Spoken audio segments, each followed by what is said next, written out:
Hello, cherished viewers. Welcome back to Sandy Home Recipe. Mama call about Sandy Home Recipe. Send the kind I share a video. Remember to subscribe. Now I share. No me notification bell no.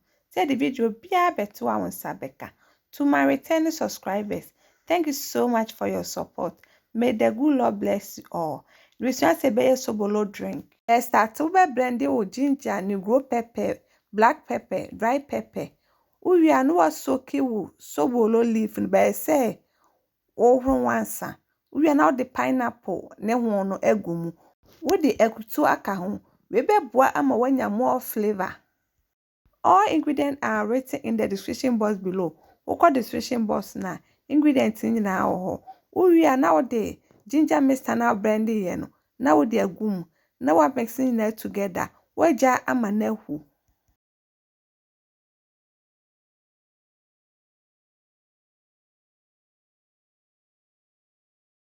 Emre sija aso no na twitwa o pineapple no entumedika ayeda wo de agu blender ma na ade abeye wom wo de apple ede aka ho wo de ensuo aka ho na wa blend ni nyina together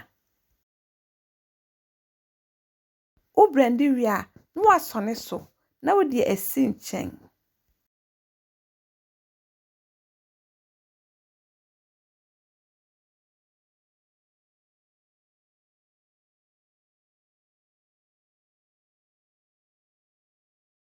ehuru na bebe ani no wa sese ni nyina ayede afiri mu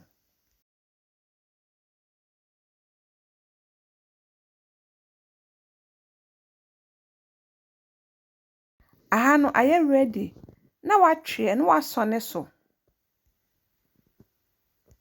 say glass na the sugar na gum wo sone so wi a now they have cup sugar de egum ba sugar ne pen mebre a wo de mebre de begum ni na gina star open no wo de pineapple flavor de aka ho na wo de wo apple mixture na wo blend ye no wo de egum one mixing that together. Please, if you are new to our channel, don't forget to subscribe, share, like, and also click the bell icon to get new video we will post. One mixing in the way no wa ko share go jag mu and a bottle our best store de ewo mu.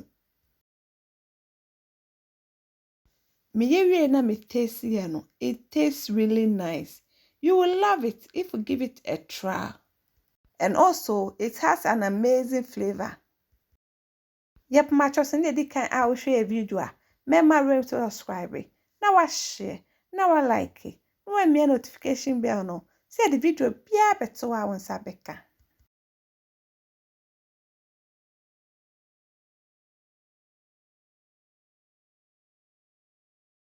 What's a good bottle so my no? Uwi and wakata so. Now they are question fridge mo.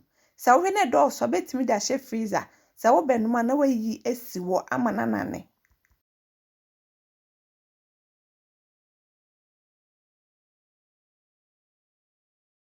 Now this our Sobolo drink recipe. Please like this video and subscribe to our channel. Thank you so much.